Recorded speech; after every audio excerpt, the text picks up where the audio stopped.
Bonjour à toutes et à tous. On va parler de numérique dans les minutes à suivre. Alors, effectivement, donc moi je suis Julien Bugman, parfait, donc tout le monde voit bien. Je suis professeur dans l'URMI, Médias, Usage et Didactique de l'informatique. On va certainement se recroiser dans les années à venir et on va aborder la question de l'éducation numérique. Pour rapidement me présenter, j'ai beaucoup travaillé autour de la question des jeux vidéo, des robots, c'est pour ça que j'en ai amené un pour vous montrer un petit peu ce qu'il est capable de faire aussi tout à l'heure, de l'introduction de l'informatique aussi en éducation. Et donc aujourd'hui, on va aborder différentes questions, différentes problématiques actuelles que vous allez rencontrer avec vos élèves. Alors cette conférence, elle s'appelait « Snapper, scroller, apprendre et enseigner dans un monde numérique ». Car oui, on peut faire tout ça avec des effets positifs et aussi des éléments un petit peu de tension. C'est ce qu'on va essayer de voir un petit peu cet après-midi. L'idée, c'est qu'on ait un petit peu... voilà, je vais vous présenter certains aspects et puis l'idéal serait d'avoir un petit temps d'échange sur la fin, aux alentours de 15h30, quelque chose comme ça. Si je ne vous ai pas tous perdus, ce que j'espère d'ici là, autour de ces questions vives aujourd'hui de l'éducation.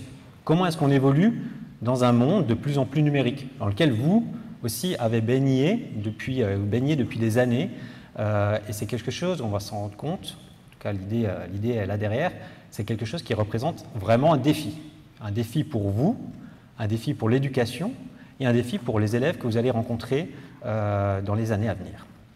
Alors on va essayer de répondre à différentes questions aujourd'hui, justement quelle place déjà pour ces outils, des outils de ce type-là, dans la société? Quelle place pour les outils numériques en éducation, dans vos classes? Comment est-ce qu'on accompagne les élèves dans leur environnement scolaire, mais aussi en dehors? Est-ce que c'est à vous, en tant qu'enseignant ou enseignante, d'apporter une certaine éducation, une certaine citoyenneté numérique, par exemple? On va y revenir. Et puis, quelle posture, vous aussi, adoptez en tant qu'enseignant ou enseignante, futur enseignante, face à vos élèves avec ces outils-là?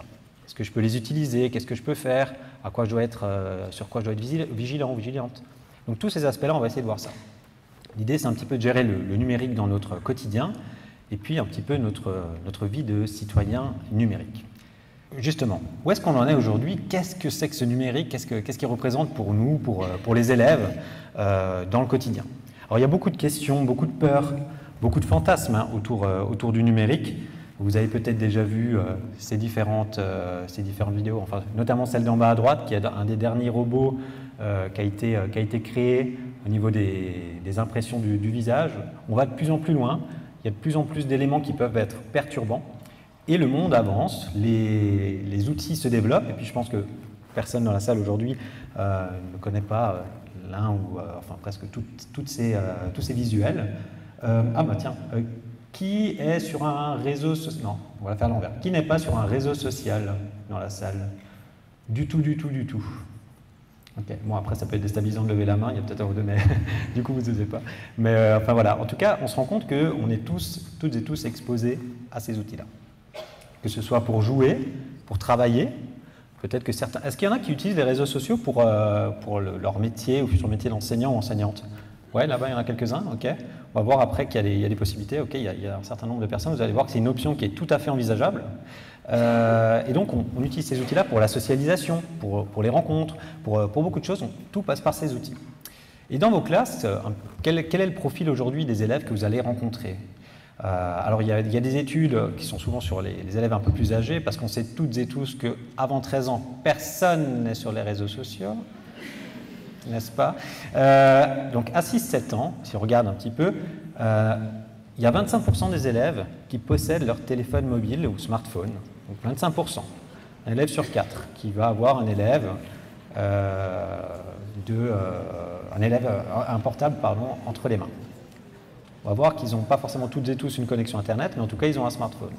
Ils sont sur des réseaux sociaux, hein, vous le savez, TikTok, Instagram, avec ce que ça comporte. Il y a aussi de plus en plus d'élèves, on aura l'occasion d'en reparler, qui vont avoir des montres connectées aujourd'hui, qui sont parfois le fait des parents, mais parfois aussi le fait de l'habitude des élèves, même très jeunes, à avoir ces outils-là. Quand ils grandissent un peu, 10-11 ans, dans les chiffres, on est à 70% qui ont leur propre téléphone mobile et smartphone. Et puis entre 6 et 13 ans, si on prend un peu tout, il y en a 1 sur 4 qui a une connexion Internet dans sa chambre.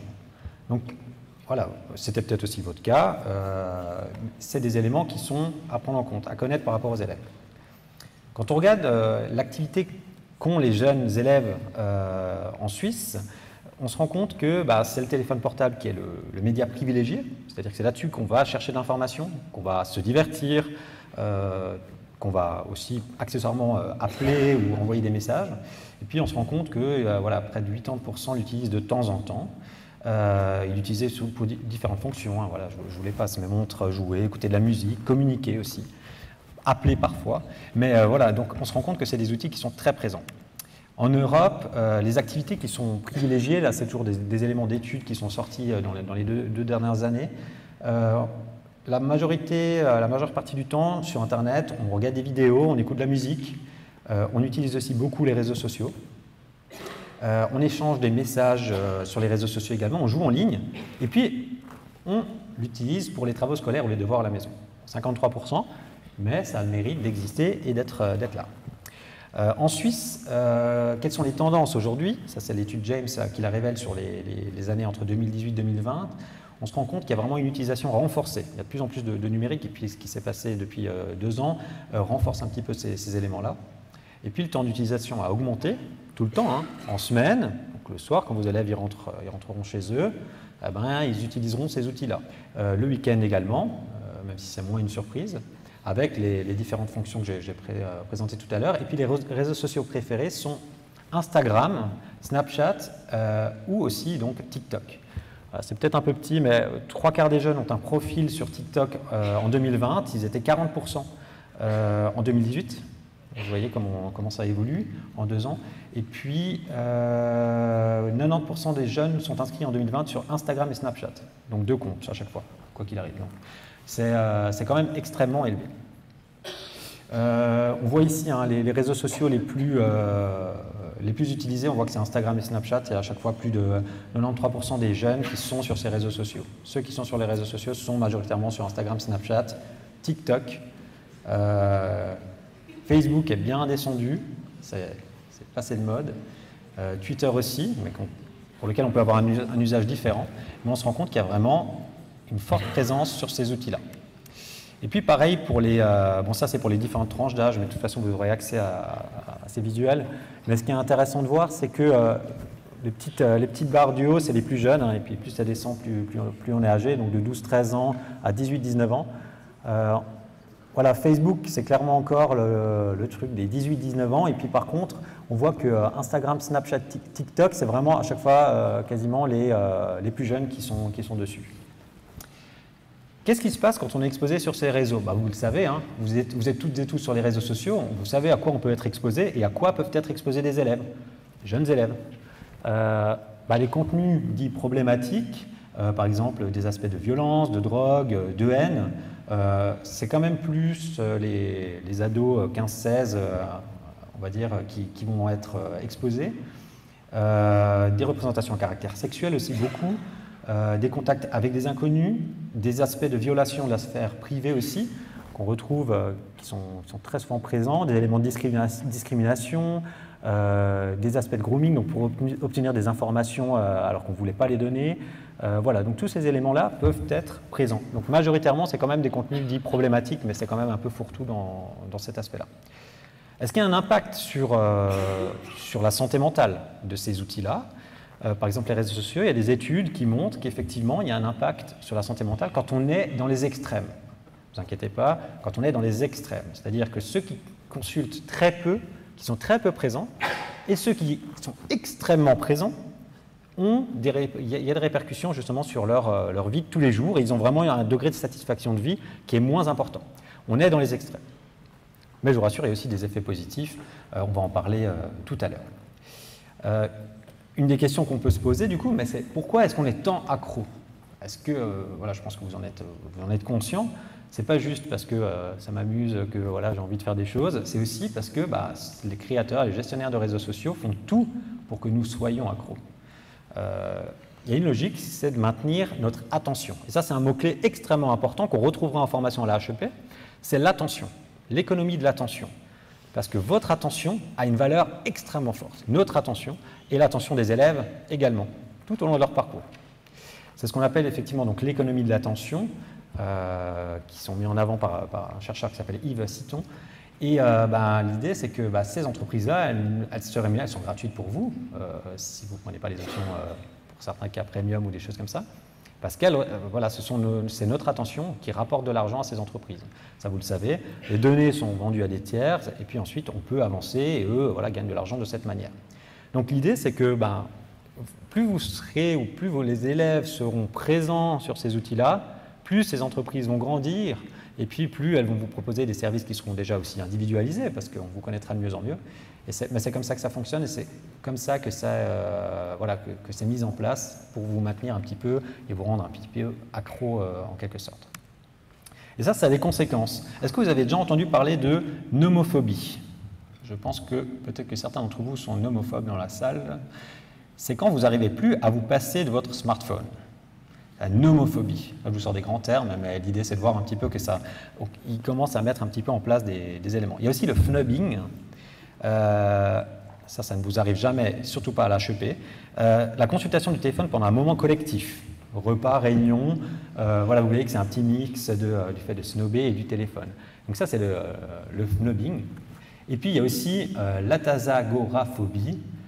Là, l'idée, ou en tout cas la problématique, c'est d'avoir ce besoin permanent de regarder ce qu'on fait et où en sont nos réseaux sociaux, notre compte, etc. Savoir un petit peu ce qui se passe. Et ça vient vraiment d'une phobie, c'est la peur d'être oublié. Et les réseaux sociaux alimentent ces aspects-là. Donc ça, c'est des choses par lesquelles on peut passer à certains moments. Mais chez les élèves, les plus jeunes, ça peut être problématique. Par contre, Internet, c'est aussi une source, et les réseaux sociaux, c'est une source d'information majeure pour les jeunes. Vos élèves vont utiliser les réseaux sociaux pour s'informer. Ils regardent principalement YouTube. C'est vraiment l'élément de recherche d'information principal. Et quand on regarde, il y a 34% des jeunes en Suisse qui s'informent sur les réseaux sociaux, devant la radio, devant la télévision. C'est vraiment devenu un outil important. Et là, vous voyez un peu la tension qui peut exister. Si on n'est pas sur les réseaux sociaux, si on ne va pas chercher cette information qui est actualisée, et en même temps, ce à quoi on doit être vigilant après par la suite en permanence, on se trouve vraiment dans un conflit. Et puis donc en Suisse romande, il y a 45% qui utilisent les réseaux sociaux, avec tout ce que ça peut impliquer, on en parlera tout à l'heure, au niveau des fake news, des informations, du complotisme, etc. C'est un petit peu ce qu'on voit, c'est que principalement les réseaux sociaux et le contenu en ligne est consulté. Et ça peut avoir un impact sur l'opinion. Ils ont fait aussi des études sur l'influence des réseaux sociaux sur l'opinion. On se rend compte ici en Suisse francophone que, vous voyez, Facebook, YouTube, Instagram prennent des places quand même assez élevées vraiment au niveau de l'opinion. Donc dans les périodes par exemple électorales, ça peut être extrêmement intéressant et important d'utiliser ces outils-là. Mais bon, après, vous le savez toutes et tous, vos élèves, on les appelle aussi les digital natives, ils connaissent énormément de choses sur le numérique, hein, ils maîtrisent bien mieux que nous. Ça, j'espère que vous êtes conscients que c'est complètement faux. C'est vraiment une fake news, comme on peut dire. En fait, ils consomment beaucoup de numérique, les élèves, mais ils ne connaissent pas les enjeux, ils ne maîtrisent pas forcément les enjeux, ni le fonctionnement. C'est ce qu'on va aussi essayer de vous montrer, ce vers quoi on va essayer de vous amener en formation ici. L'idée, c'est de travailler sur comment ça fonctionne, ces outils-là. Comment est-ce qu'ils vont collecter des informations, des données, comment ça se fait que quand je propose une recherche, ça fonctionne, je reçois le bon résultat, etc. Ces éléments-là sont oubliés des élèves et pourtant ils sont extrêmement importants. Et ça, en informatique, on l'oublie, en tout cas pour l'instant, c'était jusqu'à présent assez mis de côté alors que c'est quelque chose d'extrêmement important, savoir comment ça fonctionne. Et puis, donc, l'éducation numérique, pour ça, elle est indispensable. Mais c'est extrêmement dur comme défi, c'est un défi vraiment immense parce que ces outils-là sont déjà omniprésents dans les transports, dans la société, dans le quotidien. C'est un outil qui est devenu vraiment classique. C'est donc indispensable aujourd'hui d'aller vers une certaine éducation numérique avec des défis qui évoluent assez rapidement. C'est ce qu'on va voir justement juste après. Et juste pour vous montrer un petit peu les souhaits des enseignants en formation, ce sur quoi ils aimeraient être formés. Donc ça, c'est une étude qui avait été menée à assez grande échelle. On voit qu'au niveau des jeux, au niveau du cyberharcèlement, de l'utilisation excessive des médias, des réseaux sociaux aussi, il y a une place assez forte sur les besoins qui sont évoqués par les enseignants en termes de formation continue. Donc ça, c'est des éléments que vous allez retrouver dans votre parcours aussi.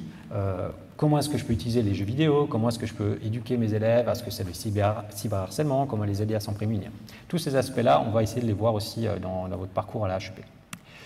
Et ça, c'est des thématiques qui sont aujourd'hui centrales quand on parle de citoyenneté numérique. Bon, c'est un grand mot, citoyenneté numérique, qu'on va essayer de déconstruire un petit peu. L'éducation à la citoyenneté numérique, c'est d'amener vos élèves, de leur permettre d'avoir toutes les compétences et connaissances nécessaires pour qu'ils évoluent sereinement dans cette société aujourd'hui qui est de plus en plus numérique. On dit de les amener à être des citoyens avertis, éclairés. Bon, il y a des définitions qui sont, par exemple, celle du Conseil de l'Europe, c'est aller vers l'autonomisation des enfants par le biais de l'éducation ou l'acquisition de compétences pour apprendre et participer activement à la société numérique. Donc ça, c'est vraiment les aspects qu'on met en avant au niveau de la citoyenneté numérique. Et ça passe par l'éducation numérique. L'objectif, c'est de donner du sens à ce qu'on fait. Je vous montre le plan d'études, vous allez le revoir bien souvent en éducation numérique. Plan d'études éducation numérique, qu'est-ce que ça implique? Ça implique de traiter différentes choses. Les médias, donc là, on va parler de médias et société, spécificité des supports, analyse, les usages, comment est-ce que fonctionnent ces outils en classe, mais aussi dans la société. Et puis la science informatique. Quels sont les liens entre les machines, les données, le numérique et notre quotidien? Et puis, qu'est-ce que c'est qu'un algorithme? Comment ça fonctionne, la programmation? Tous ces éléments-là, vous allez les retrouver dans l'éducation numérique. Vous allez voir, on va un petit peu traverser différents défis et différents éléments que rencontrent aujourd'hui vos élèves. C'est quelque chose d'extrêmement important pour eux, de maîtriser ces éléments. Et si on regarde dans le plan d'études, la citoyenneté numérique est définie comme un concept référent à la capacité de s'engager positivement, c'est-à-dire qu'on n'est pas là pour critiquer les outils, les réseaux sociaux, le numérique ou autre, c'est d'avoir un regard critique et de s'engager positivement, de manière critique et compétente dans un environnement. Qu'est-ce que je fais? Quelles sont les conséquences de mes actes? Qu'est-ce que ça peut impliquer? Qu'est-ce que je peux tirer comme bénéfices énormes qui peuvent être de ces outils-là, en ayant une sorte de participation sociale, respectueuse des droits de l'homme et de la dignité. J'évolue dans le monde numérique comme j'évolue et comme j'aimerais évoluer dans le monde de tous les jours, dans la vie réelle. Et puis, l'objectif, c'est donc d'amener les élèves à devenir des citoyens éclairés, mais ça, c'est loin d'être simple. Et puis, on va essayer de le voir un petit peu avec différents défis. J'ai sélectionné un certain nombre de défis et des points de vigilance, vous allez voir, que vous allez rencontrer, de l'intelligence artificielle en passant par les fake news, en ce qui concerne l'éducation numérique. Du coup, on a sélectionné 5 personnes dans la salle, on va aller chercher les informations en ligne. Non, ce serait pas bien. Non. Donc, là, vous voyez un petit peu ce que ça peut amener, ce que ça peut révéler aussi. Là, ils ont fait ça un petit peu sur le coup aussi de la promotion, mais ils ont mené l'expérience et puis c'était un peu une sensibilisation. Mais ça veut dire qu'un des défis majeurs aujourd'hui, c'est de savoir gérer son ou ses identités numériques. Pour vous aussi, en tant qu'enseignant ou enseignante, vous êtes aujourd'hui exposé en ligne, vous avez toute une vie en ligne, des profils, des avatars, une vie un petit peu numérique.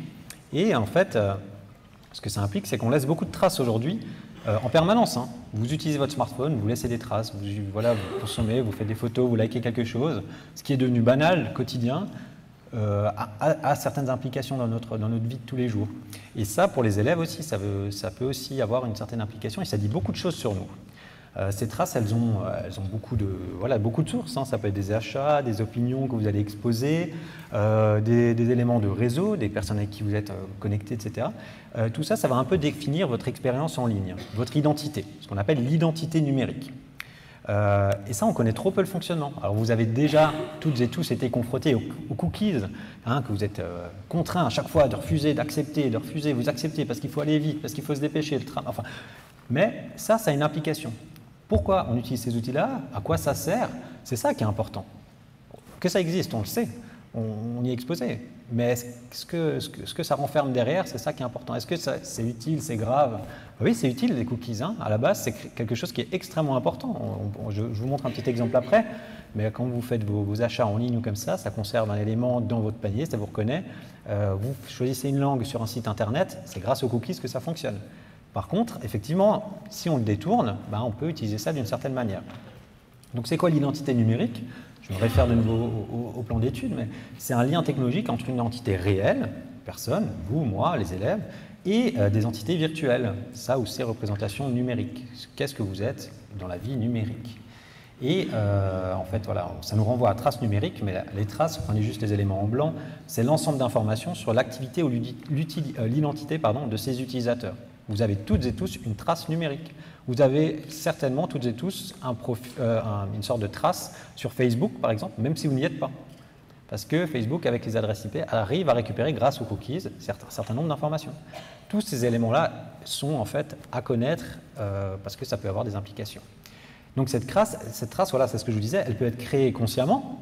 Ok, je vais circuler, je vais acheter des choses sur un site, etc. Je suis d'accord de le faire. L'important, c'est de savoir ce qu'on fait. Et par contre, ça peut être aussi réalisé à votre insu. C'est ce qu'on appelle les cookies tiers.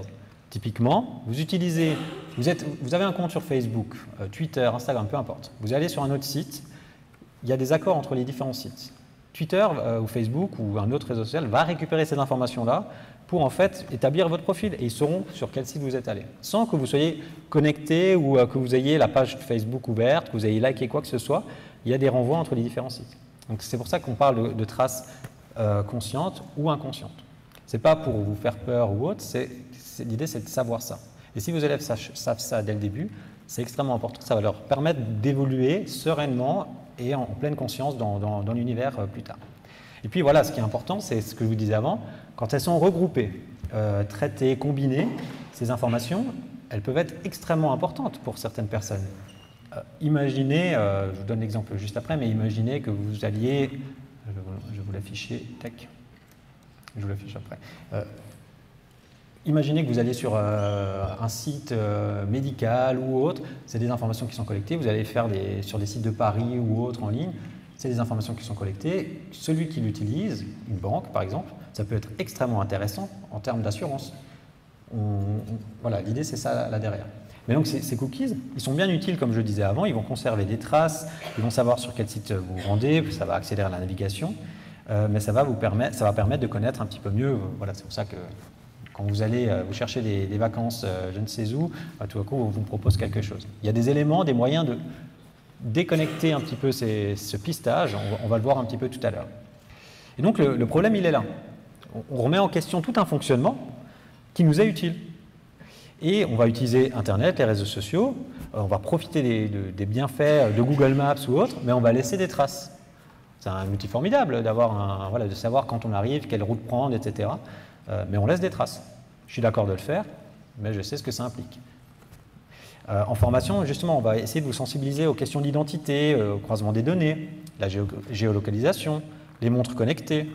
Tous ces aspects-là sont intéressants et importants à connaître. Et donc l'objectif, c'est d'amener les étudiants en formation, les élèves, à le faire, mais en étant au courant de ce que ça peut impliquer. Et vos élèves, ils ont certainement des mêmes techniques peut-être que vous aussi. Ils ont très souvent des comptes publics.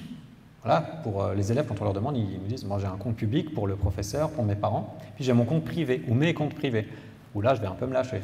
Alors c'est peut-être le cas aussi pour vous, voilà, mais c'est des comptes un petit peu qui sont annexes et puis qui permettent un petit peu de faire ce qu'on ne veut pas qu'on sache que l'on fait avec un compte public. Et ça, c'est important pour les élèves parce que c'est une gestion de différentes identités. Et c'est vraiment important que vous ayez cette place, vous, au niveau de l'éducation et de l'identité numérique. Alors comment est-ce qu'on peut les accompagner, les élèves, autour de ces questions-là?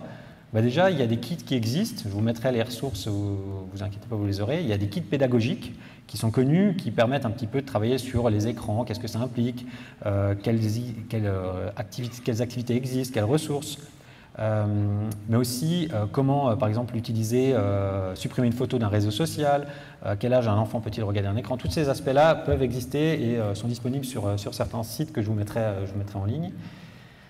Et puis il y a des très bonnes ressources comme le site sitenum.ca qui aborde la citoyenneté numérique. Celui-là vous pouvez le noter, il est assez court et puis assez simple à retenir. La citoyenneté numérique avec plein de ressources qui sont actualisées, mises en ligne par les enseignants, testées et validées avant de les utiliser.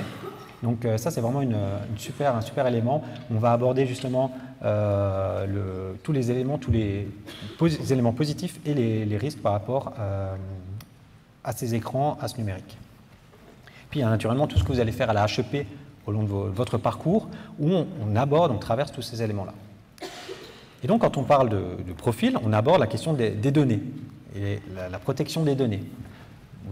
Vous savez aujourd'hui que c'est un vrai enjeu, la protection des données, et justement l'importance de l'exploitation de ces données. C'est aujourd'hui un des éléments les plus importants à travailler et à voir.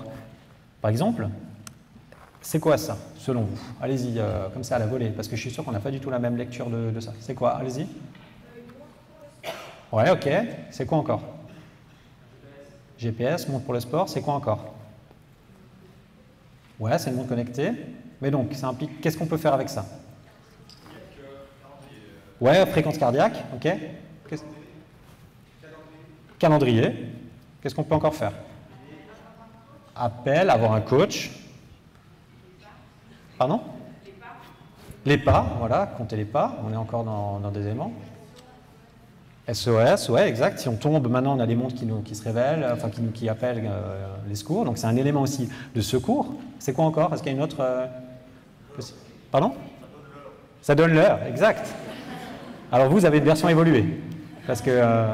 non mais exact. Non mais juste, l'idée là derrière, c'est de voir que c'est plus du tout un outil qu'on utilisait avant, classique, qui donnait l'heure ou certains aspects, mais c'est aussi un certain nombre de données, notamment physiologiques, qui vous concernent, qui donnent votre fréquence cardiaque, qui dit si par exemple vous courez 10 minutes, 30 minutes, et que vous vous sentez essoufflé, ou que voilà, vous êtes très fatigué. Alors, regardez un petit peu ce que ça... Ensuite, où vont vos données? Alors, ils sont de plus en plus en train de travailler sur justement la protection des données, parce que c'est extrêmement important et intéressant pour certains ou certaines d'avoir ces données-là. Quand on sait que quelqu'un a un rythme cardiaque qui est assez élevé en permanence ou pas, vous faites très peu de pas, vous faites beaucoup de pas, ça a l'air de rien comme ça, mais ça peut être intéressant et important à savoir pour certains. Et par exemple, voilà, aujourd'hui on va jusqu'au lave-linge connecté. Voilà, donc vous êtes averti quand votre machine est terminée, peut-être certains ou certaines d'entre vous en ont. Les enceintes connectées, les télévisions, tout ça je passe, vous les connaissez toutes et tous, les véhicules connectés naturellement. Tout ça, ce sont des données en masse qui sont collectées et qui permettent de mieux nous connaître, de faire du profilage. Voilà, je vous disais avant, imaginons qu'on ait un certain nombre de données qui sont croisées avec d'autres.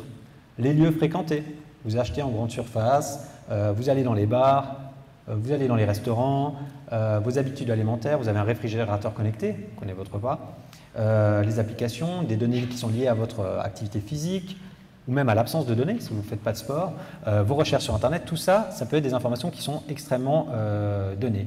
Et ça va permettre de faire de la publicité notamment ciblée grâce à vos recherches sur Internet, des cookies, consulter des sites sportifs, c'est ce que je disais avant, des sites politiques, des sites dédiés à la maternité. Souvent, Internet, c'est avant votre famille que quelqu'un attend un enfant, par exemple. C'est assez impressionnant. Des profils sur les sites de rencontres, et puis ensuite, tout ça... combiné, ça peut être assez, on va dire, perturbant et exploité d'une manière qui n'est pas forcément intéressante pour vous. Et donc, comment est-ce qu'on peut accompagner justement les élèves sur ces questions-là? Par exemple, discuter avec eux de ce qu'ils font sur Internet. Quelles sont leurs habitudes sur les réseaux sociaux? Quels usages ils en font? Combien ils ont de profils? Demandez-leur. Hein, voilà, généralement, ils vous le disent sans problème, surtout au début de l'année. Est-ce qu'ils font attention à ce qu'ils publient? Ça, c'est vraiment intéressant. Peut-être que certains ou certaines, vous serez connectés à vos élèves sur les réseaux sociaux. Ça peut avoir une implication pour vous, mais aussi pour eux. Est-ce qu'ils ont conscience de gérer différentes identités numériques? Et puis, en transmettant un petit peu les bases de l'informatique, pour effectuer des activités en classe, c'est un peu ce qu'on va essayer de vous montrer aussi en formation, l'idée, c'est de leur montrer comment fonctionnent ces outils-là. Qu'est-ce que c'est qu'un programme? Qu'est-ce que c'est qu'un algorithme? Certains d'entre vous ou certaines d'entre vous savent peut-être ce que c'est ou pas, mais l'idée c'est au moins de se questionner par rapport à ces éléments-là. À quoi ça sert un cookie? Comment est-ce que les données sont collectées? Comment mon smartphone il sait que je suis tombé? Donc tous ces aspects-là, elles sont et puis dans quel but? Tous ces aspects-là sont un petit peu traversés dans les aspects de formation en éducation numérique. Et on va aussi parler de cryptage des données. Vous êtes toutes et tous certainement, enfin beaucoup sur WhatsApp. Vous avez tous vu, pour celles et ceux qui ont WhatsApp, le petit message ou d'autres outils de messagerie, pardon, le petit message qui s'affiche et qui dit cette conversation est chiffrée de bout en bout. Voilà. Qu'est-ce que ça veut dire ça? Est-ce que ça veut dire que quelqu'un peut intercepter ce message? Est-ce qu'il est complètement privé? Est-ce que voilà, ma vie est complètement sécurisée? Je peux envoyer tout et n'importe quoi là-dessus? Qu'est-ce que ça veut dire? Comment ça fonctionne, ces éléments-là? Donc ça, c'est des éléments qui sont intéressants à voir avec les élèves. comment ce message ne peut être lu que sur la machine de celui à qui je l'envoie. C'est ce qu'on appelle le chiffrage de bout en bout. Il part de chez vous, il va chez votre ami ou la personne à qui vous l'envoyez, puis c'est à ce moment-là qu'il est déchiffré. Et donc, ça, on essaie de l'aborder en formation aussi aujourd'hui. On travaille aussi sur les réseaux. Comment fonctionnent les réseaux? Comment sont-ils connectés et qu'est-ce que c'est qu'un routeur, par exemple, au milieu? Comment un routeur distribue l'information? Vous avez certainement déjà entendu parler de ça sur les box ou des choses comme ça. Voilà, tous ces éléments, on essaie de les travailler avec les élèves. Et qu'est-ce que c'est que le cryptage? Par exemple, comment on décale une lettre pour crypter un message de manière très simple. A devient 1, C devient 3, et puis on arrive à crypter un message d'une manière très basique, et puis on décale ensuite pour faire un petit peu plus complexe. Mais ça, c'est les bases de l'informatique qui sont ensuite appliquées à ces réseaux-là. Et puis on peut présenter des solutions aussi, mais pour vous, par exemple, je peux utiliser la navigation privée pour pas qu'un certain nombre de données soient collectées. Je peux aussi utiliser cet outil que Mozilla a créé, le Facebook Container, qui permet de bloquer en fait justement le suivi de Facebook sur les différents sites. Ça, c'est un petit élément qu'on peut ajouter, intégrer sur notre navigateur. Et puis il y a des jeux qui existent et qui sont utilisés en classe par les élèves. C'est par exemple un jeu suisse ici qui s'appelle DATAC et qui est utilisé, c'est un jeu sur la protection des données. Et c'est un jeu vidéo, c'est gratuit, datac.ch, vous pouvez aller faire un tour, tester la prochaine fois, et puis voir un petit peu comment ça fonctionne. Et puis il y a un certain nombre de petits défis où on aborde cette question de la problématique de la protection des données. Et puis vous pourrez aussi aller voir sur éducationnumérique.eduvd où vous avez un certain nombre de types de données qui sont présentés. Qu'est-ce que c'est, de quoi on parle quand on dit données personnelles, sensibles, de quoi on parle quand on dit données personnelles simplement, données non personnelles. Voilà, ces éléments-là peuvent aussi vous aider et vous accompagner quand il s'agit d'éducation numérique et de protection des données.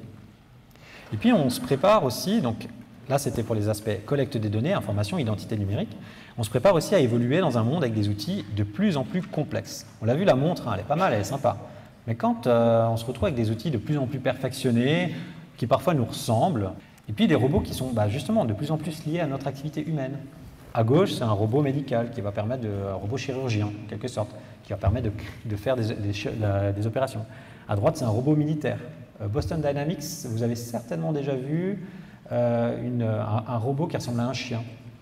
C'est eux, l'entreprise à droite, qui crée des robots de ce type-là. D'ailleurs, je l'ai ici.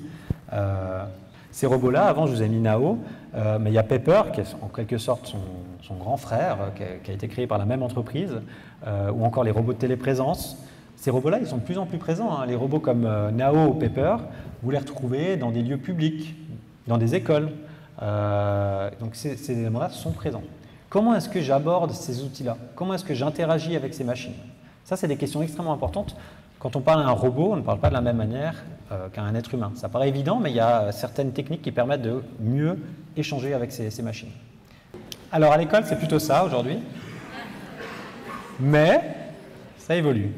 Mais le robot de Boston Dynamics, c'est effectivement un robot qui est assez impressionnant et qui est de plus en plus présent. Donc ça implique plein de choses, des nouveaux métiers, une nouvelle manière d'interagir, des nouvelles possibilités.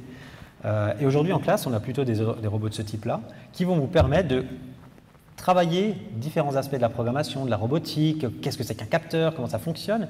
Et c'est les bases en fait de ces outils-là, de cet environnement que l'on va retrouver, que vos élèves vont retrouver encore plus que vous dans 10, 20, 5 ans peut-être même seulement.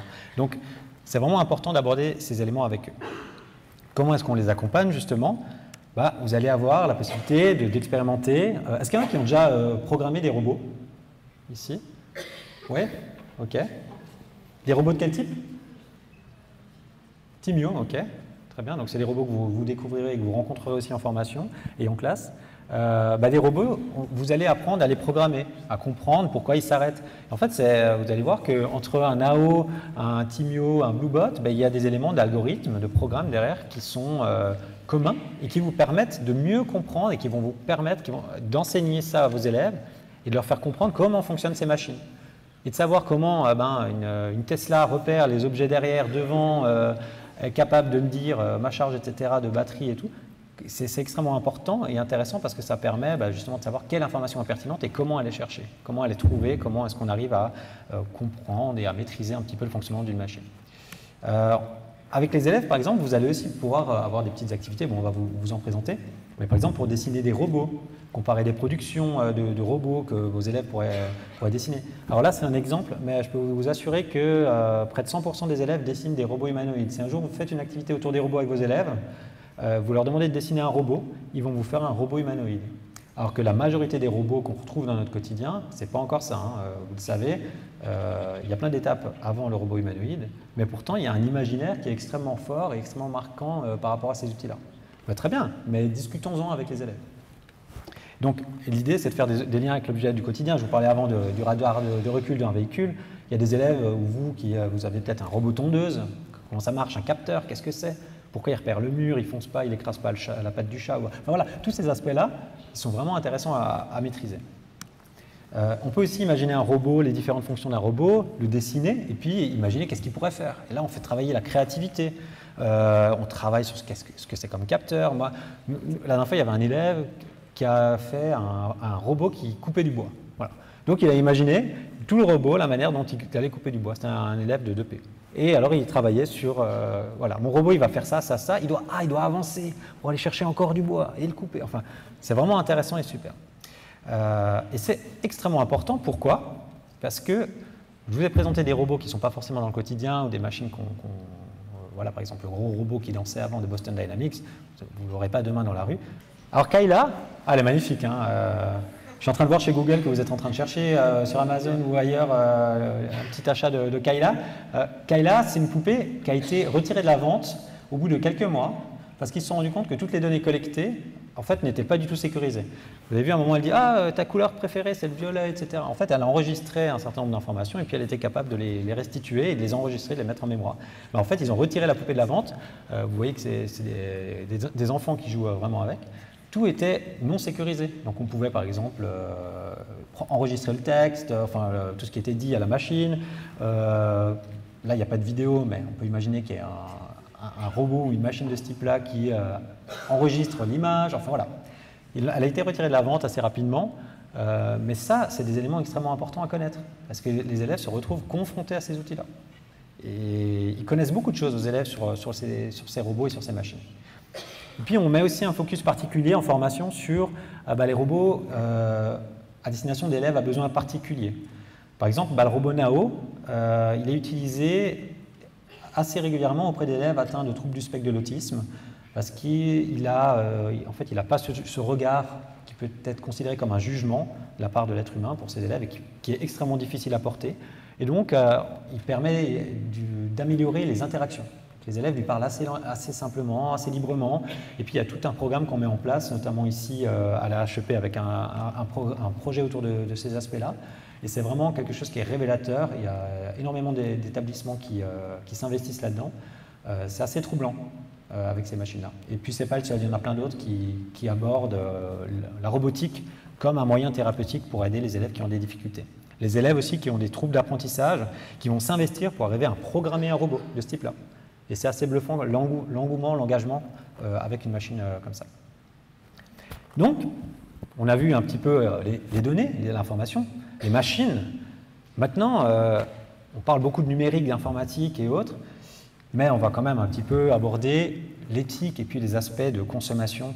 Et ouais, en fait, Despacito, ce qui se passe, c'est pourquoi je vous mets ça, bon, c'est aussi pour vous réveiller, mais c'est 8 milliards de vues sur ce site, sur Vimeo, c'est 8 milliards de vues, et ça, qu'est-ce que ça veut dire? C'est une consommation énorme en termes de données, en termes d'électricité, c'est vraiment extrêmement fort, et on va voir un petit peu que toute la consommation numérique a aussi une incidence sur l'écologie et la planète.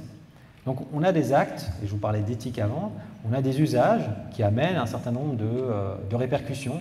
Quand on sait aujourd'hui l'importance que ça peut avoir pour la planète en termes de réchauffement climatique, on a eu un été assez frais cette année, mais ça évolue quand même assez souvent. Mais voilà, l'idée c'est de voir que le numérique a une incidence. Par exemple, les data centers, donc là où toutes les données sont collectées, ça représente aujourd'hui 1% de la consommation électrique mondiale. Donc ça, c'est une des récentes études. Vous allez voir que c'est quasiment autant en termes de pollution que le trafic aérien. Et ça va le dépasser très rapidement.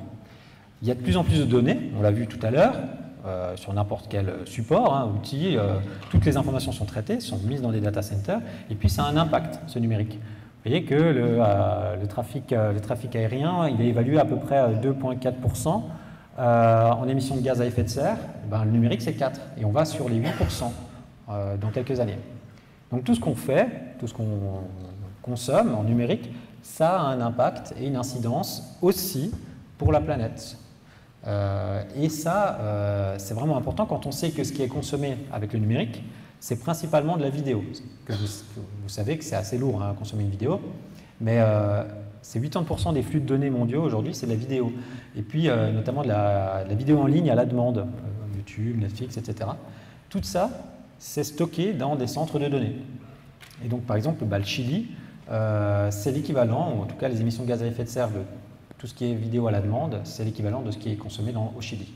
Donc c'est assez impressionnant quand on pense à ça. C'est un des éléments qui n'était jamais mis en avant auparavant, mais on vient aujourd'hui à avoir cet élément éthique aussi, et puis responsable par rapport au numérique. Donc amener l'éducation numérique à vos élèves, c'est aussi leur faire comprendre que ce n'est pas juste une vidéo de chat que je regarde, ça a aussi un poids certain pour la planète. C'est des nouvelles thématiques, des nouvelles problématiques qui viennent aujourd'hui, qui, il faut, attention, garder ça à l'esprit, est principalement liées à la fabrication. Là, vous avez un petit graphe, mais principalement, ce qui coûte, on va dire, à la planète, c'est la production. Quand on change de smartphone, tous les ans, tous les 2 ans, c'est ça qui, en fait, va amener une pollution certaine, l'utilisation des ressources qui se raréfie. Et puis vous voyez un petit peu le décompte à côté, là c'est en temps réel, à peu près, c'est des calculs qu'ils font par rapport à l'utilisation, l'achat d'ordinateurs dans le monde, ou de smartphones, de tout outil numérique en fait. C'est clairement la production, la création de ces outils-là qui pollue. La consultation aussi, mais vraiment c'est la production. Le plus important c'est ça. On aura l'occasion d'y revenir dans nos formations autour de ces aspects-là. Et donc ça, c'est difficile à prendre en compte pour vous aussi, parce que vous allez voir qu'il y a de plus en plus d'outils numériques qui viennent dans les établissements, mais qu'en même temps, il va falloir aussi aborder cet aspect-là. Donc qu'est-ce que je fais?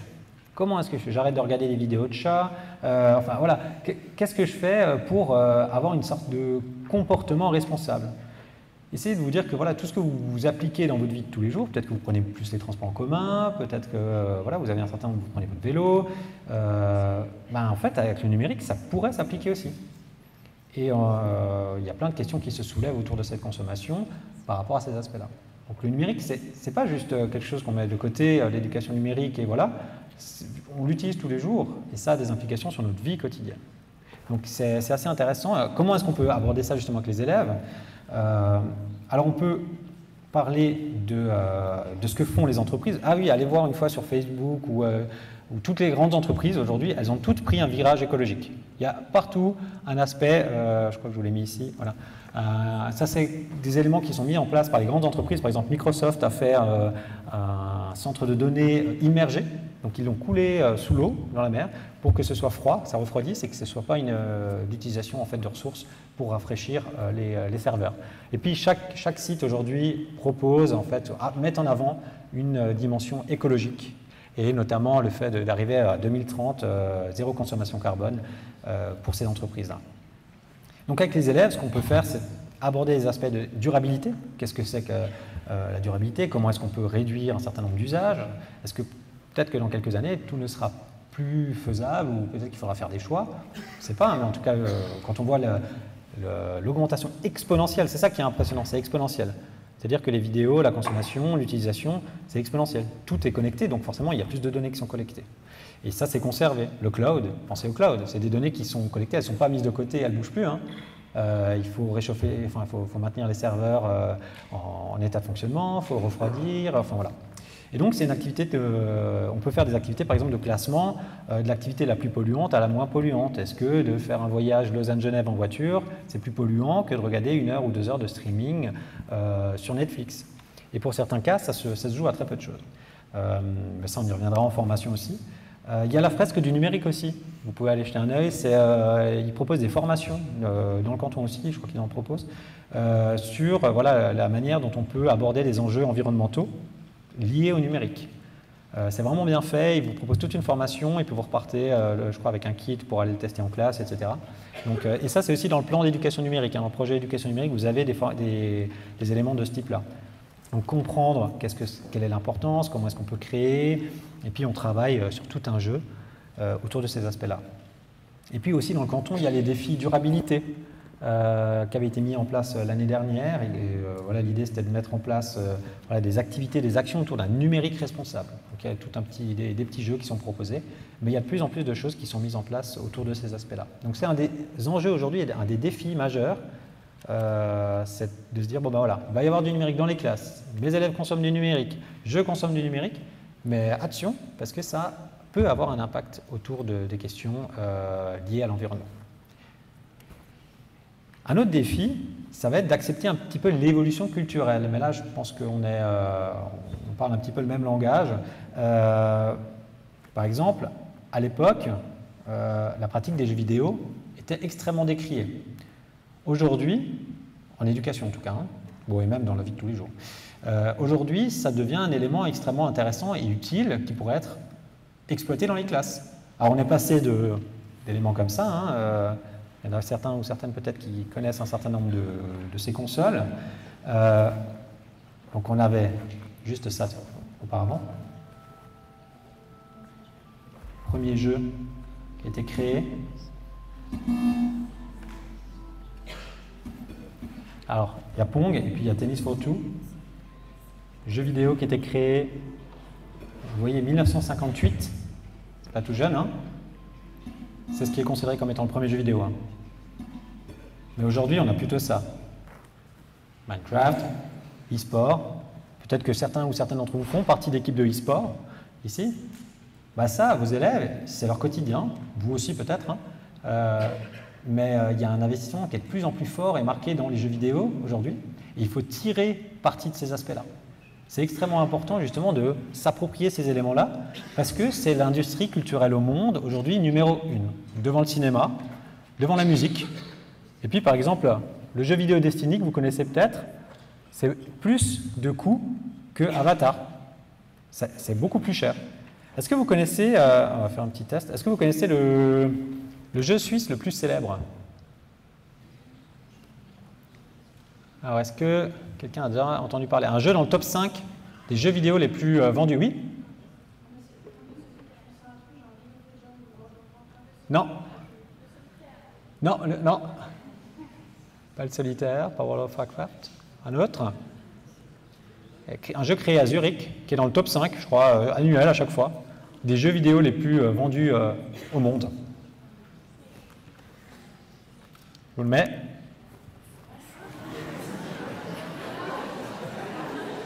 Et ouais.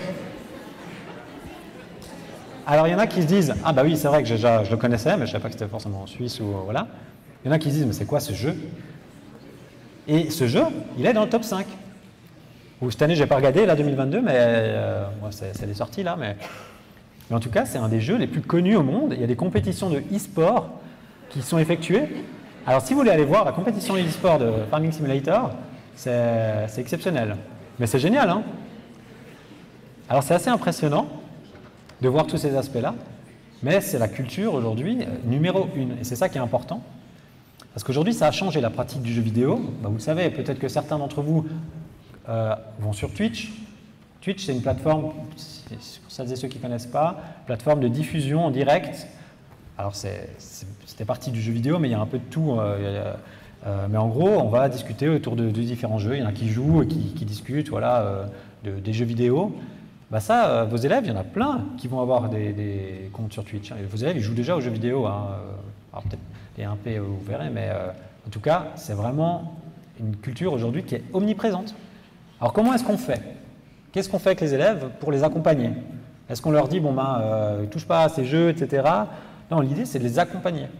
C'est-à-dire qu'il faut déjà avoir une certaine connaissance, une maîtrise de ces éléments-là, et puis les questionner, discuter avec eux. À quel jeu vidéo ils jouent? Demandez-leur, c'est toujours... quand nous, on fait des formations dans l'UR autour des jeux vidéo, on demande toujours aux étudiants de demander à vos élèves à quoi ils jouent. Alors vous allez être surpris. Hein. Bon, ils jouent tous, c'est comme les réseaux sociaux, qu'il y a des jeux En dessous, ils ne jouent pas à des jeux en dessous de 18 ans, vous le savez toutes et tous, naturellement. Fortnite, ils ne connaissent pas. Mais voilà, c'est des jeux vidéo auxquels ils jouent. Et l'idée, c'est de discuter avec eux autour de ces questions-là. Comment ils ont personnalisé leur avatar? Ça, c'est vraiment intéressant. Pourquoi est-ce que tu lui mets des cheveux longs? Pourquoi est-ce qu'il a telle ou telle épée? Enfin, voilà, discuter avec eux, c'est vraiment un outil intéressant à aborder avec vos élèves. Dans quelle langue ils communiquent aussi? Il y en a plein qui communiquent en anglais ou dans d'autres langues. Donc, c'est des éléments qui sont intéressants à voir. Puis ici, bah voilà, en formation, nous, ce qu'on va aussi travailler, c'est les pratiques des élèves. Qu'est-ce qu'ils font? Donc, il y a des formations continues qu'on propose à la HEP. Il y a un cours qui démarrera avec plusieurs collègues. On va donner un cours autour de la pratique et de la culture des jeux vidéo en éducation et dans la société aussi. Et l'idée, c'est de mettre en place des activités d'enseignement. Il y a plein de jeux qu'on peut utiliser. Farming Simulator, on pourrait imaginer l'utiliser avec les élèves. Il faut juste voir qu'est-ce qu'on en fait. Est-ce qu'il y en a déjà qui ont utilisé des jeux vidéo en classe dans leur parcours? Ok. Adibou? Non, c'était quoi comme jeu? C'était quoi les jeux?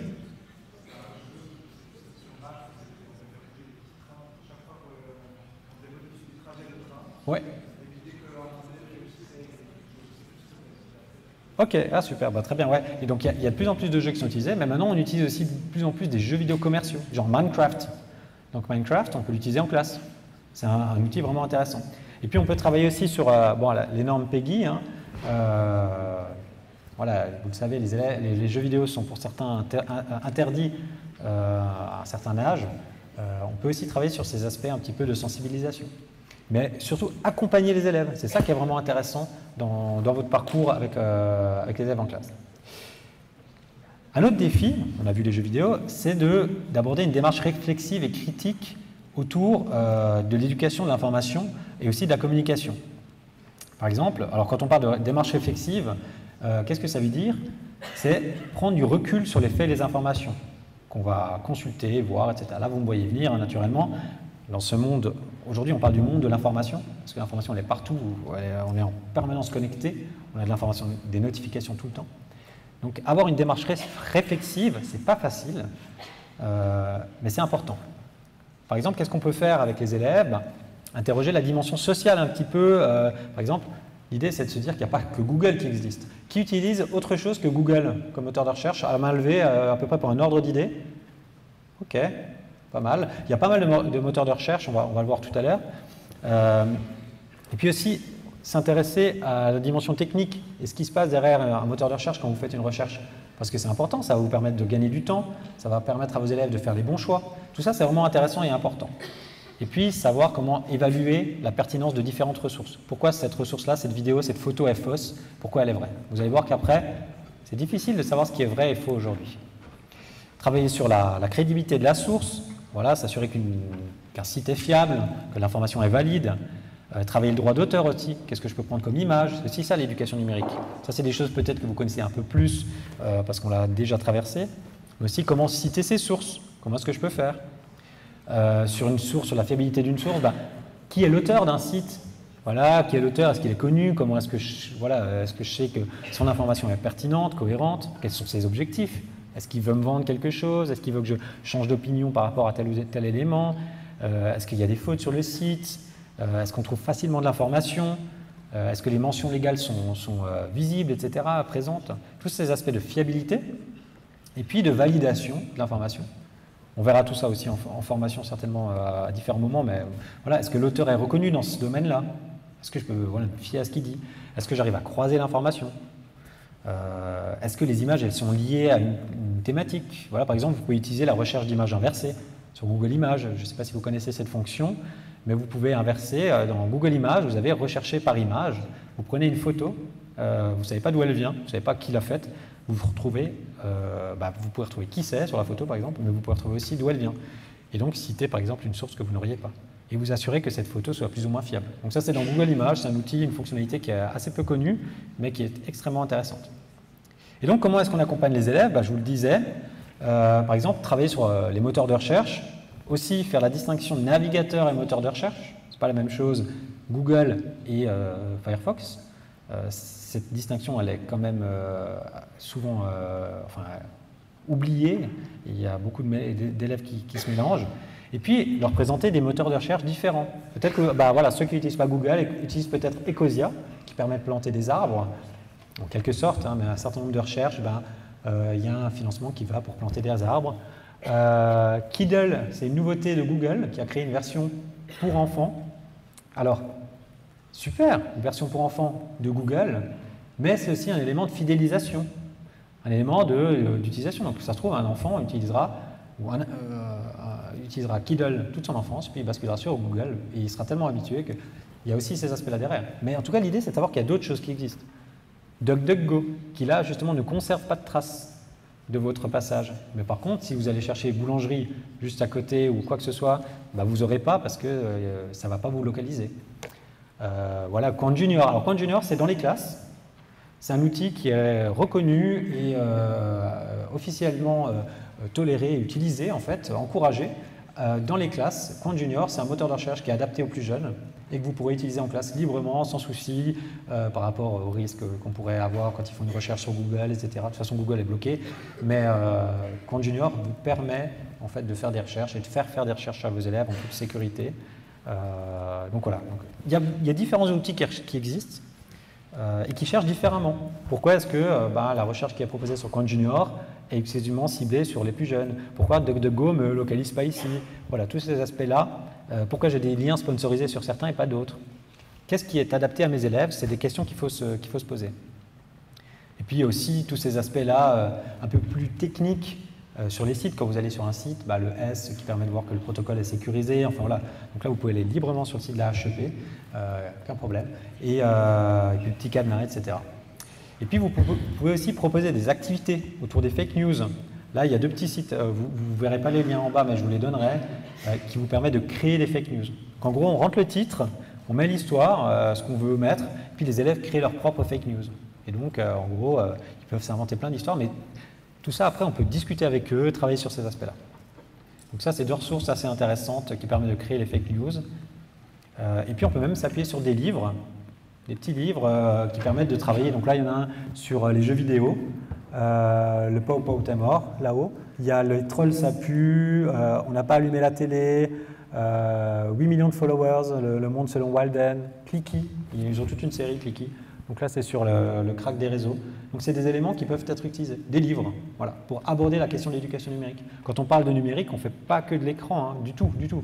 Là je vous ai quasiment montré aucune ou presque activité, les autres que je vous montrais sur le cryptage et tout, c'est sans écran, du débranché, donc adapté aux plus petits. Donc ça, c'était pour les aspects, donc notamment fake news et information. Et ça fait le lien avec mon avant-dernier défi, c'est de décrypter le vrai du faux, alors que c'est de plus en plus difficile. Donc pour vos élèves et pour nous aussi. Moi j'ai toujours dit, je ne crois que ce que je vois. C'était vraiment, voilà, j'ai toujours dit ça, mais ça c'était avant. Parce que depuis, il se passe de nouvelles choses.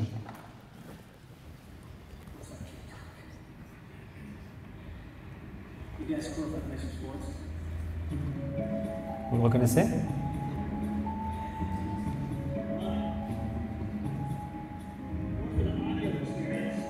Ah là, c'est pas lui. Il est construit grâce à des algorithmes.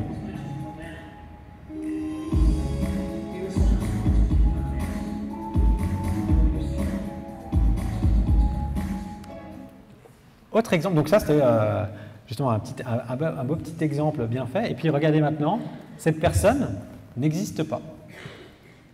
Donc en fait, elle a été créée de toutes pièces avec des algorithmes, en tout cas de tout pixel plutôt devrais-je dire, avec en fait voilà, juste une accumulation d'images. Donc elle n'existe pas. Et puis ce site il est assez drôle, si vous cliquez dessus, mais en fait à chaque fois ça vous ressort des nouvelles personnes qui ressemblent. Petit test, laquelle de ces deux personnes est une vraie personne, à votre avis? Une des deux a été conçue, comme je vous l'ai montré juste avant, avec des pixels, l'autre est réelle. Alors, qui pense que c'est plutôt l'enfant à gauche qui est le vrai? Ok, et puis donc l'autre, juste pour avoir... ok, donc on serait plus sur le petit enfant à gauche qui est le vrai. Bien joué, lui était le vrai. Mais voilà, combien on fait au hasard et combien on fait... Est-ce qu'il y a quelqu'un qui a repéré un signe? Oui?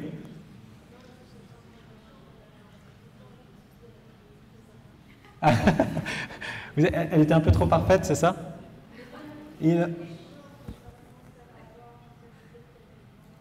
Ouais, les cheveux aussi. Alors, il y a un petit quelque chose, je ne sais pas si vous le repérez, mais au cou, un petit peu. Et souvent les oreilles. Souvent les oreilles. Et ce qui est beaucoup plus difficile aussi, c'est d'avoir des images avec plusieurs personnes. Ça, c'est beaucoup plus compliqué pour l'intelligence artificielle de reproduire en fait des visages et des images complètes. Mais vous voyez que c'est complètement troublant. Et puis sur ce site-là, en fait, vous générez en non-stop des nouvelles images, mais à chaque fois, c'est difficile.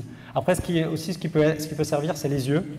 Bon, là, c'est pas le cas, mais la lumière, parfois, vient d'un endroit sur un œil et puis de l'autre, d'un autre endroit sur l'autre œil. Donc parfois, ça peut aider. Mais c'est complètement déstabilisant. Alors imaginez des élèves, quand on leur montre aujourd'hui des images de ce type-là. Nous, on se fait avoir déjà, on est déjà un peu à côté dans certains cas. Alors comment est-ce qu'on fait justement? Comment est-ce qu'on les accompagne pour comprendre ça? Alors déjà, on peut travailler sur la recherche d'images inversées, c'est ce dont je vous parlais tout à l'heure. Si on n'est pas sûr d'une image, il y a 10 outils. Vous avez Google Images, vous avez d'autres ressources, il y en a plein, là je vous ai mis un exemple, TinEye, mais voilà, c'est vraiment des éléments qui peuvent être pertinents, et puis vous prenez n'importe quelle image, vous prenez une image sur le site de HEP, vous la mettez dans, même une capture d'écran, ça fonctionne. Vous la mettez dedans, dans ce moteur de recherche, et puis ça vous retrouve les images similaires. Et dans certains cas, ça vous dit même ce dont il s'agit. Donc c'est assez bluffant à faire. Comment ça fonctionne? Il y a comme une empreinte, en fait, une empreinte digitale de l'image. Chaque image a comme une empreinte. Voilà. Et ils vont comparer les empreintes les plus proches. Imagine qu'il y a un certain nombre d'images qui se ressemblent au niveau des caractéristiques, et puis ils les comparent. Ils regardent les couleurs, les textures.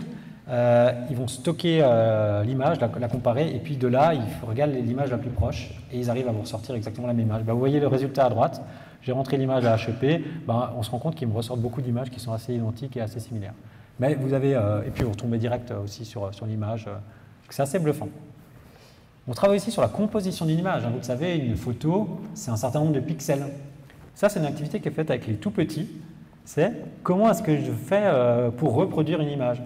Alors là, j'ai pris, c'est un exemple, mais en gros, un élève d'un côté dit le premier carré en haut, il est blanc, le deuxième, il est noir, l'autre, il est noir, etc. Et en fait, ils reproduisent un dessin, mais sans voir. Parce que, voilà, les machines ne voient pas, elles ne comprennent rien à part ce qu'on appelle le binaire.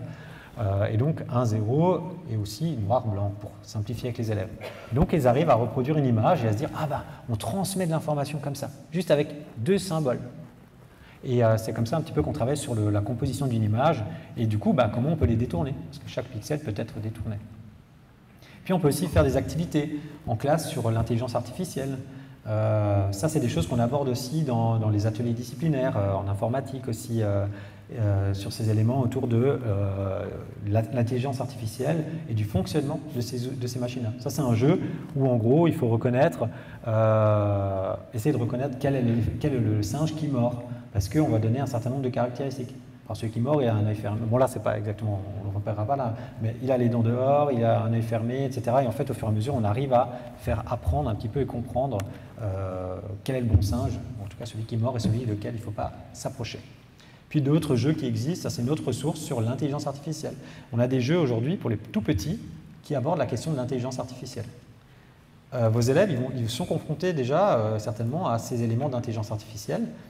Donc l'objectif, c'est aussi que vous puissiez vous préparer et maîtriser un petit peu ces connaissances. C'est aussi ce qu'on va essayer de vous proposer dans le parcours. Et puis un des derniers défis, le dernier que j'ai choisi de vous présenter, il y en a plein, mais voilà, c'est de vivre dans un monde qu'on dit numétique, éthique, un monde numérique éthique.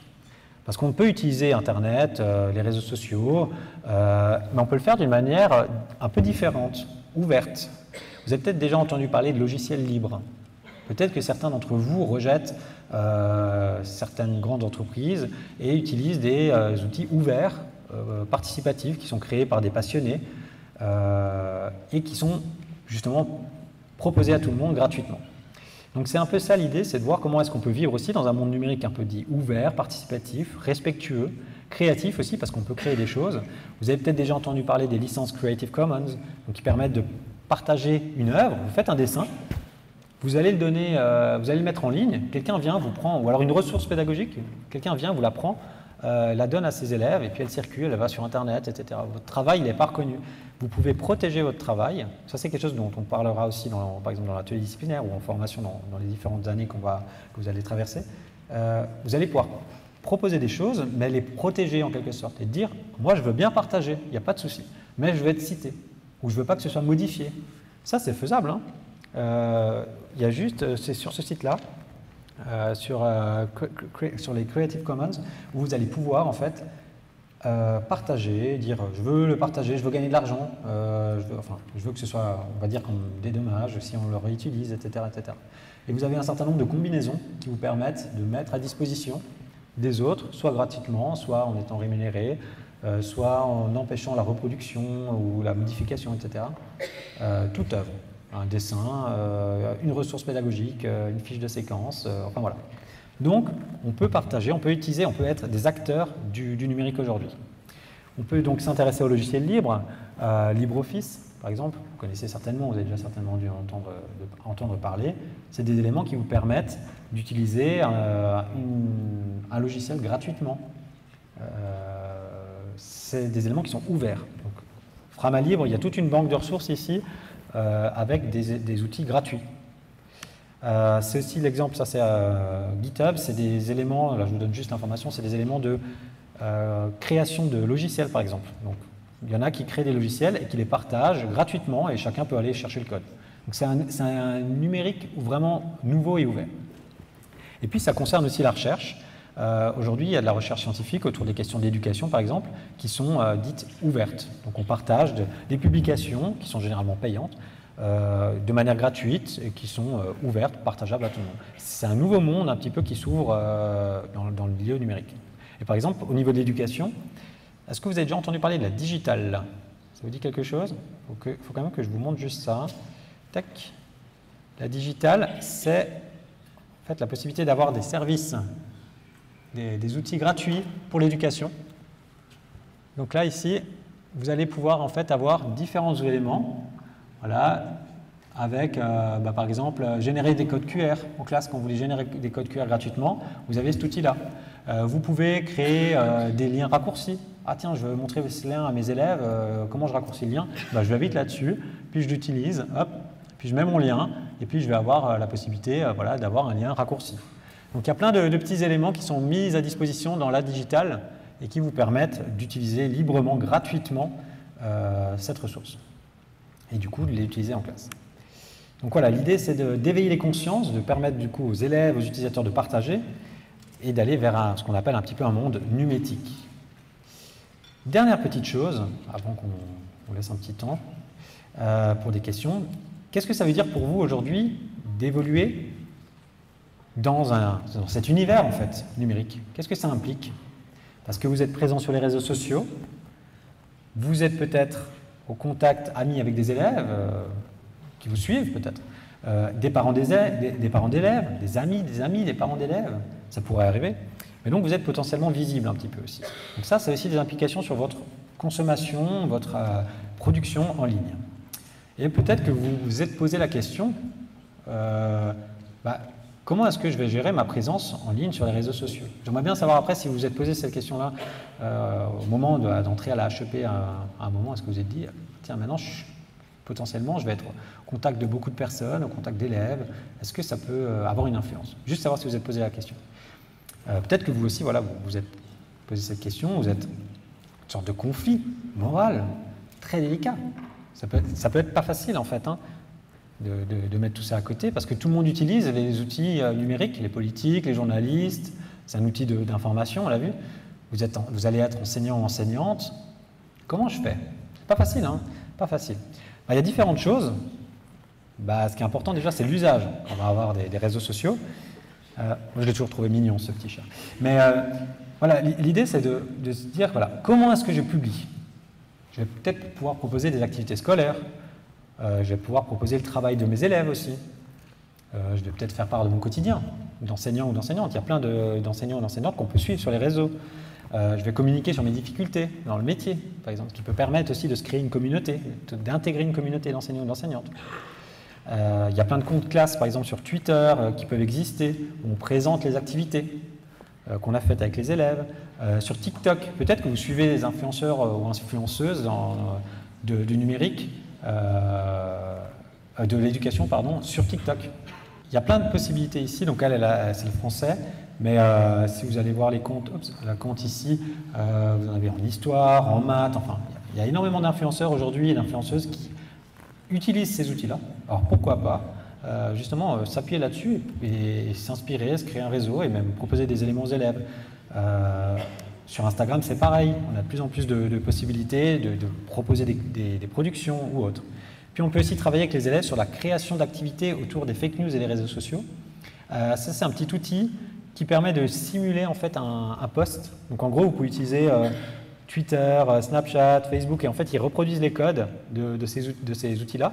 Et vous pouvez faire, par exemple, créer des outils, des messages à vos élèves, mais pour les sensibiliser, sans qu'ils aillent sur les réseaux sociaux, même s'ils sont très, très jeunes, mais ils sont quand même exposés à ces outils-là. Donc, pour terminer, l'idée, c'est que vous ayez conscience que vous, votre place sur ces outils-là, sur Internet, sur les réseaux, ça reste visible, et que vos élèves, ils y sont également. L'objectif, c'est de les accompagner. Et justement, pourquoi pas en utilisant ces outils-là, parce que ce que j'essaie de vous dire aussi depuis le début de cette intervention, c'est vraiment d'être force d'accompagnement, de proposition, mais pas du tout de critiquer. L'idée, c'est d'accompagner les élèves dans leur vie numérique, dans leur vie dans un monde numérique, je dirais. Alors, merci beaucoup pour votre attention, et puis bienvenue à la HEP. Si vous avez des questions, je suis tout oui, et puis, ou même des commentaires. On a encore un petit temps. Merci.